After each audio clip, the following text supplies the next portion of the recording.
You are welcome to our Sunday worship service. Highly impactful messages, unique Christian fellowship, life-transforming worship service, burden-lifting prayers.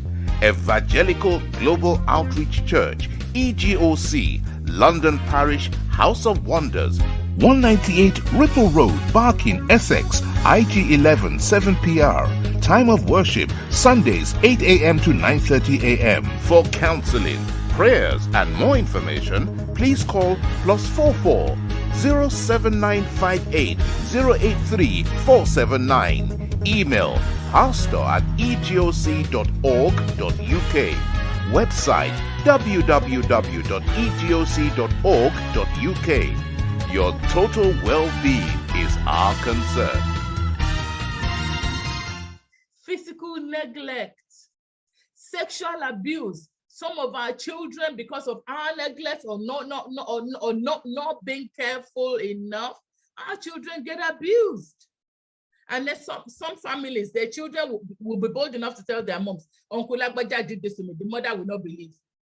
How about step parenting? Homes where the father father or the man of the house is not the father of the children. The woman would rather protect the adult in the house than listen to the daughter and investigate or check things out. So our family orientation has completely changed. Stepmother, stepfather, and all of that, and we don't prioritize the children. Many of us are selfish. Some people will even say, come out to jogun. Before their children will eat 30, they would eat 20, whatever is left, the children can start to eat it. It's the child that we nurture today that will give us peace of mind tomorrow. There's a lot of criminal activity going on. There's a lot of substance abuse out there. Separation of parents, parents and caregivers, they have mental challenges. There's a lot of violence out there. How did we get here? Sometimes poor parenting skills is as a result of poverty and social exclusion rather than the fault of the individual parents. But there is a lot of help out there. There is a lot of help out there. How do we get out of this? Acknowledge your own self. I need to look inwards, Yemi, and see areas where my heart hurts. What can I do about it? Do I need to seek help? When should I seek this help? Because if you don't, the more you bottle it, the more agony it will cause for you and for people who are dependent on you. Recognize any risk you're in and ask for help. Set boundaries. Set boundaries. Sometimes some things I also see that we do is I like Amashejurawa law. I don't know the English of it. We like to do pomposity. We like to do show off so that people can think I'm big. And we're not. We're not impressing anyone. If the children that come out of your house cannot bring glory to you, nonsensical only. Our children are easy. They are our covering. They cover our shame. Let's celebrate success when they come, however little. You walked all the way from school here. Well done. I'm so proud of you. Instead of saying, who, you have not even celebrated that the child walked home to distress you. Instead of celebrating the success of getting home, you have been picking on who you work with, who you don't work with. We need to reframe. When any one of us feel valuable, when we feel valuable, we want to keep doing that thing that makes the other person find us valuable. However, if you feel vulnerable, examine your motives. Sometimes many of us stay stuck in relationships that are not working for us, and we say it's because of the children, yet the children aren't enjoying any peace in that home, where husband and wife are always beating each other. Seek help. Seek help. Because you're adults. You've formatted yourself already. So if what makes you tick is violence, think about the children in that home who are just grooming. who will probably think when they get out, that's what life is about. Because I grew up thinking every husband and wife are just like my mom and dad. So to me, when I was growing, every marriage is bliss. Every marriage is just lovey-dovey. Until I got married and I knew that it's not that. It's not bed of roses. And we also need to think of the fact that the husband is from a different background, different upbringing, different expectation, different values, different virtues. The woman, different upbringing, different father, different mother, different experience. They come together and now they make nations. And they have to, from the pocket of their virtues, nurture those nations. And my parents had 7 of us. We all love different things. We all hate different things. We all enjoy different things. Yet, they had to give each of us, the 7 of us, livelihood. It must be really hard because I've only got 2 of mine and I know how much work I put in, still putting in, and ready to put in more, and learning as well to do it better every time. What does Bible say about parenting? Bible in Proverbs 22:6 says, train up a child in the way he should go. Train up a child in the way he should go. When he is old, they will not depart from it. So we have that responsibility to train that child. It also says, Ephesians 6:4, and ye fathers, provoke not your children to wrath, but bring them up in the nurture and admonition of the Lord. Provoke not your children to wrath, but bring them up in the nurture and admonition of the Lord. That's what God is expecting us to do. But we can't do that if we ourselves are unsettled. So if there's anything unsettling in our lives, we need to deal with it. Colossians 3:21 says, Father, provoke not your children to anger, lest they be discouraged. If you're too particular, you're too vehement, you're too picky, you're too pokey, you're too nosy, the children will feel choked. And then you see them rebelling against you. But rather than do that, trust them a little. Involve them in finances in the house. My daughters knew how much I earned since they were in secondary school. How much comes into the house, how much we expend. When the electricity bill comes, mark the money. This is how much we have spent this month.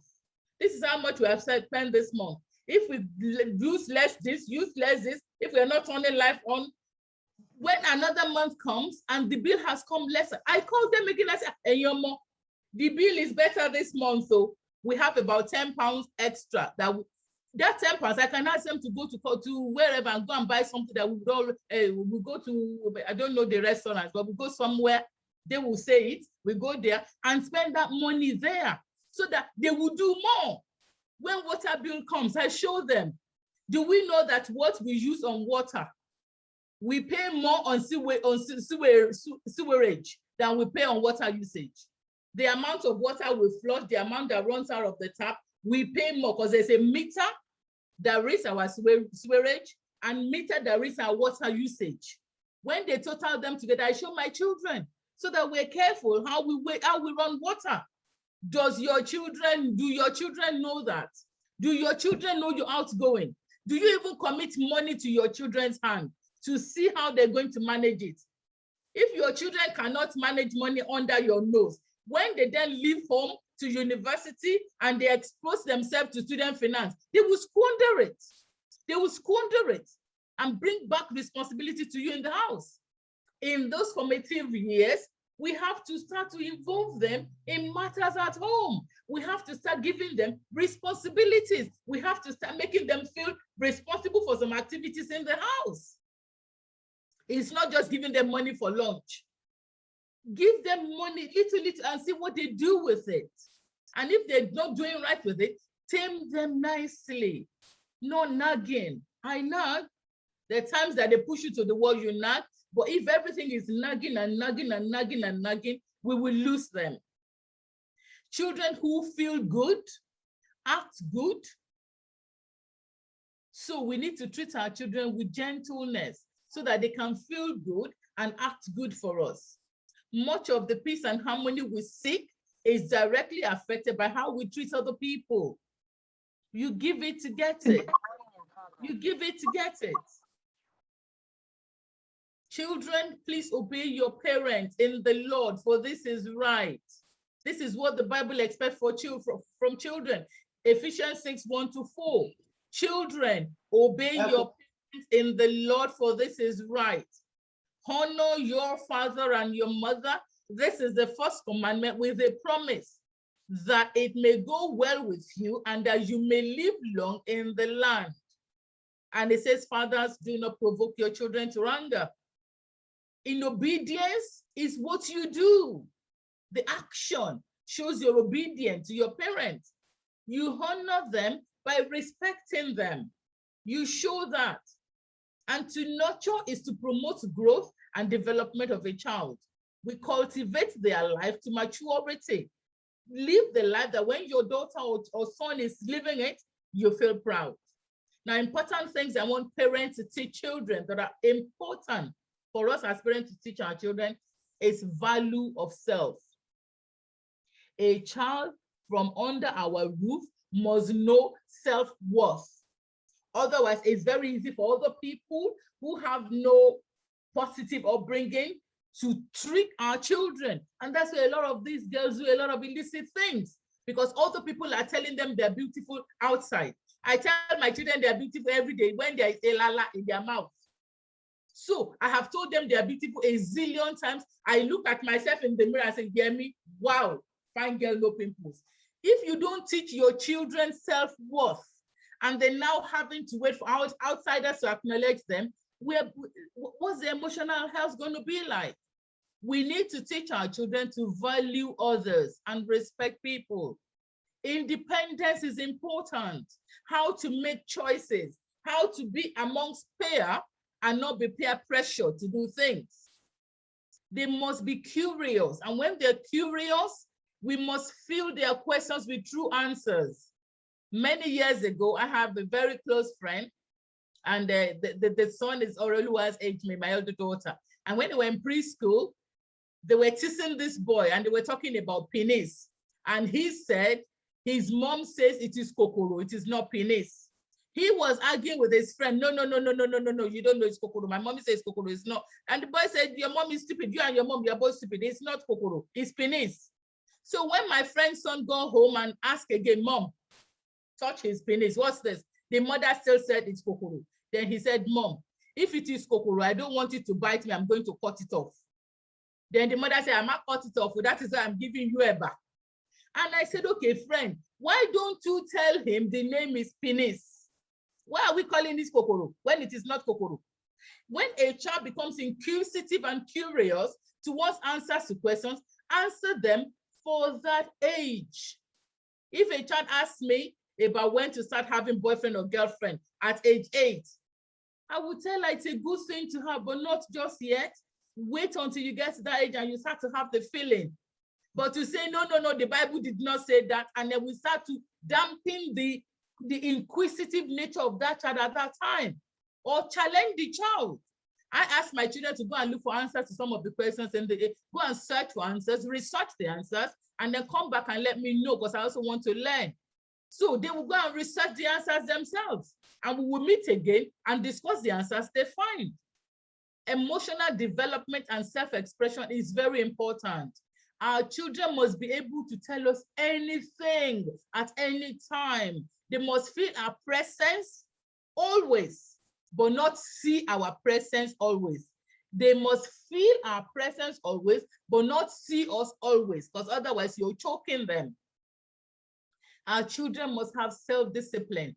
Self-discipline comes with denying themselves things for their own peace of mind. Social dynamics, psychology, economy, and being positive, even in the face of adversity, teaching our children to be positive. All of these are not easy, but they are doable. They are doable. Is it too late? It's not too late to be a good parent. We need to show improvement in parenting. Try and spend more quality time with your children. Educate them on most important lessons in life when the age is appropriate for such examples. Focus on developing their emotional support because of the world they're going into when you will not be there to defend them. Refrain from yelling at your child. Calmly explain where they're wrong and the consequences of their actions. This is the simplest way you can make a child live straight. Give reasons for your instructions. Don't just announce your decision. This is what we're going to do.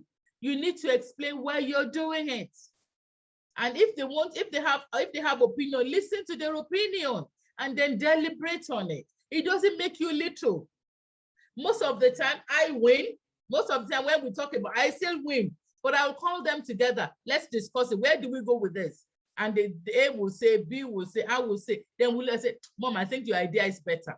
Sometimes I pretend, I say, no, let us do Ores. No, Ores will say, Mom, let us try your idea. And then it happens. But they feel so honored that I saw them as important people to visit before discussing, before choosing what to do. And I already know what I wanted to do in my head. But it's just to even pick their brains and see how smart they are, how intelligent they are, and how they will deal with such situations if they were faced with it in future. Listen when your youth says something.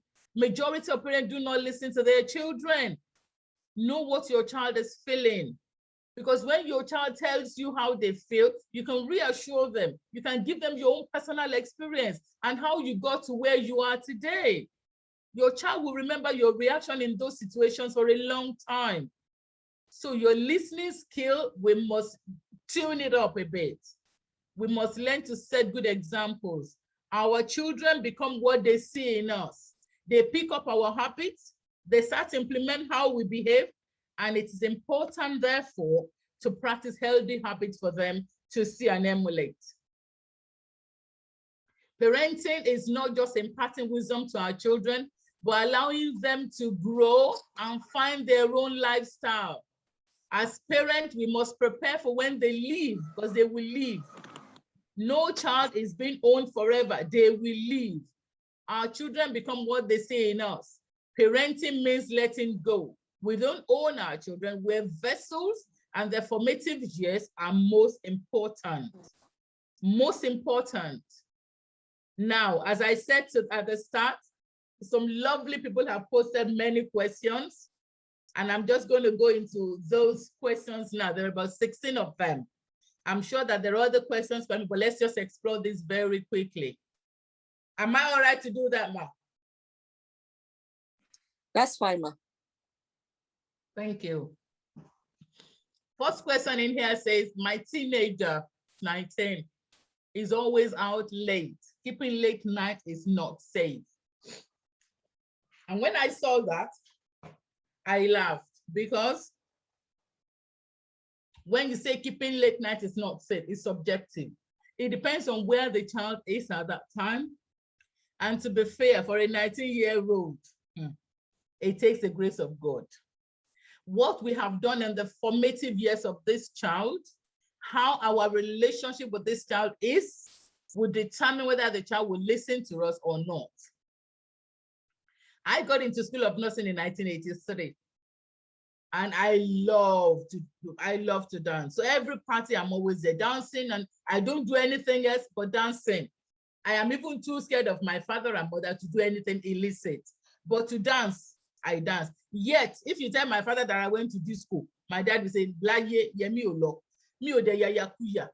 So just because a child goes out does not make the child a bad child. But I understand the fear of this parent. It's because of the community that we live in now. It's scary. Yet, discuss it with the child. My child, is you. I'm afraid for you. It's not just you I'm afraid for, to be fair. It's the community I'm afraid for. I don't want anything to happen to you. Know the groups that he works with. Understand why he wants to keep late nights. What is he doing? Do you even know what he's doing out there? Do you know who he's mingling with? Respect his choice and compromise.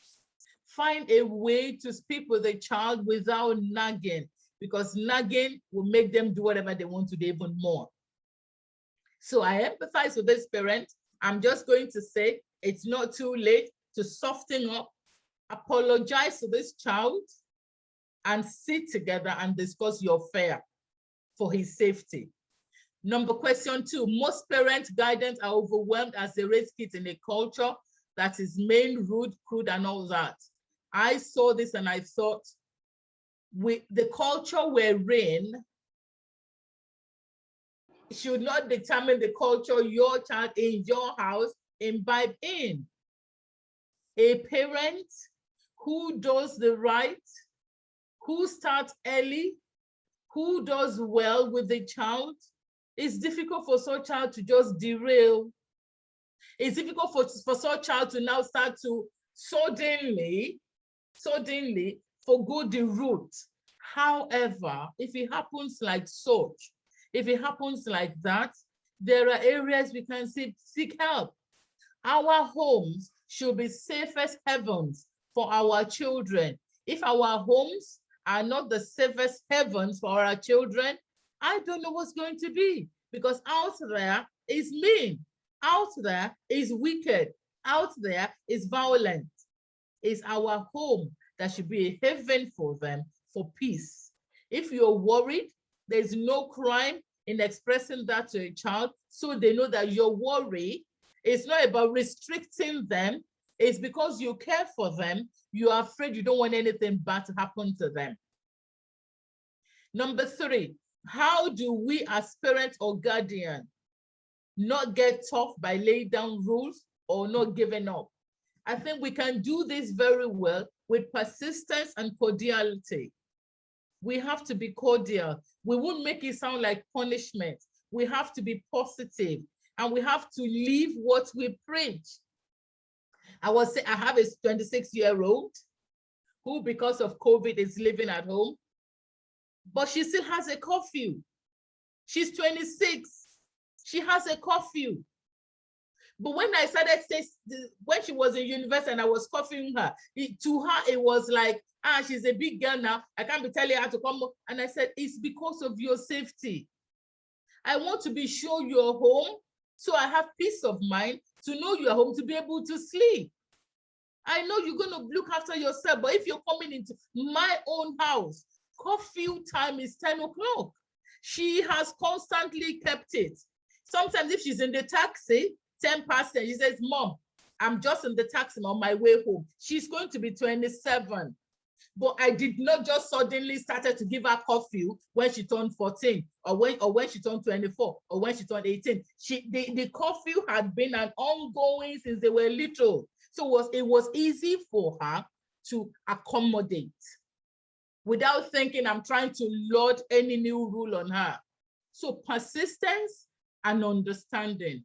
We can't spare wrongdoing for children, and we can't be tolerating excuses all the time. If they make one excuse, understand, but if the excuse is becoming regular, we know that they are playing games on us. So we have to deal with each situation as it comes. Laying down rules is important. Even Bible expects us to train our children in the way they will go, so that when they get older, they will not depart from it. Question 4. Why are youth of today rebellious in their actions as parents try to protect them? Now, it's important that the youth know that we're doing that to protect them, not that we're doing it to trail them, to watch them, to binoculars, use binoculars to see what they're doing, where are you going, what are you coming from, where are you coming from, where are you going from. It's just for their own good. What I was doing with my daughters, when I hear any news, hear anything, I'll come home and share with them. This and this and this. I bring other people's news home. We watch the news together. I tell them experience of other people so they can learn from it. That does not mean that they will not make mistakes. Of course, they will say make mistakes. But if I have made mistakes in life and my children are still repeating the same mistakes I made, it's a shame. It's a shame. So there's a lot, and the children, they hear the news too, but they have this feeling that they're proof, they're injury proof, nothing would happen to them. They're very daring. We apologetically stated to them, in Jesus' name. What then should parents do just to let them have their way or give up? Please don't give up. Don't fight them. Don't nag. I know it's hard to say. Please don't nag. Don't fight them. Because if they then leave home, you will be the one to worry. If anything happens to them, you will be the one to worry. This is the time to tune the ego down and come to the child's level. You can even ask the child to go and read up some news if the child will do that. My children will do that. My children would ask me questions and I would say, let's go on. You go on YouTube and check it. You go on Google and check it. I'll also research. Then we can come together and discuss the way forward. There are ways we can do these things, but we have to be patient. And when we're doing it, we leave room for them to detach because they will go. Question 5, why are African parents too strict with their children? All my friends and I have the same experience. I would say it's important that our children understand that the generation we're living now, people value things than they value lives. We hear somebody's being shot here, somebody's being shot there, somebody's being shot there. The other day, the lady was just walking home and a police officer gave her a ride in a police van. She ended up dying. So who do we trust? If even lawmakers, law keepers, or what do we call police officers, law enforcement agents, if they can give somebody a lift to go and kill them, it tells you that whatever these people are in uniform, they're also human and they have their own demons. So because there's no one to trust outside of the house, we let them know. I don't think any child wants to die or get into trouble. So parents are tough because of fear. They don't want anything bad to happen to their children because we love you all too much. We want you to be safe forever. So we don't want anything bad to happen to you. And it just takes a mother to softly explain that, or a father explains that to the child. Why are parents finding it difficult to understand the situation of teenagers in this country? The truth of the matter is there's no teenager in this country whose mother or father has not been teenagers before. I was a teenager. I had rules to keep, and I had to keep the rules. Parents are still in charge of you until you've left home and gone in. Even when you get into university, you still need your parents. So keeping some rules and understanding that whatever your parents are doing is for your own safety is important. It's important, or at least meet them halfway. Discuss it with your mom, discuss it with your dad. If there's any areas you find too strict or too challenging, be free to explain or discuss these things with your parents. And I'm sure that they would want to listen to you and reach a compromise. How can I avoid surrendering to peer pressure to rebel against my parents or do bad stuff? Thank you, whoever has posed this question. Now, I know that you pray.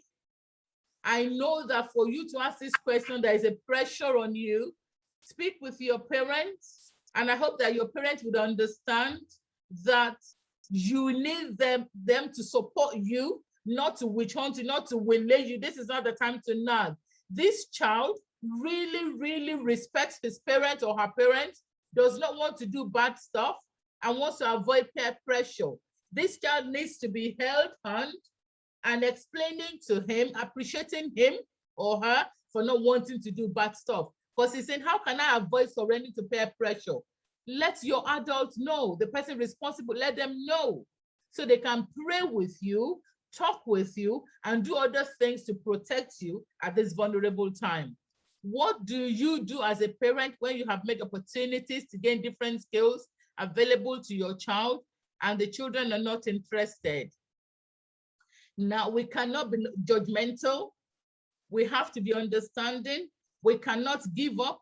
We have to explore options. And to be fair, we're also as guilty as the children in some of these things that we do, because what we have done on the ground, because sometimes we're so quick to judge the action without looking at what prompted the action. Or in all of this, it's important that we are patient and we're ready to learn as parents so that we can keep our children, not keep them in our houses forever, but at least keep them safe. They need to be able to trust us. They need to be able to trust us. And part of trusting is to be able to discuss with you any concerns they have. You are welcome to our Sunday worship service. Highly impactful messages, unique Christian fellowship, life-transforming worship service, burden-lifting prayers. Evangelical Global Outreach Church, EGOC, London Parish, House of Wonders, 198 Ripple Road, Barking, Essex, IG11 7PR. Time of worship, Sundays 8 a.m. to 9:30 a.m. For counseling, prayers, and more information, please call +44 07958 083 479. Email pastor@egoc.org.uk. Website www.egoc.org.uk. Your total well-being is our concern.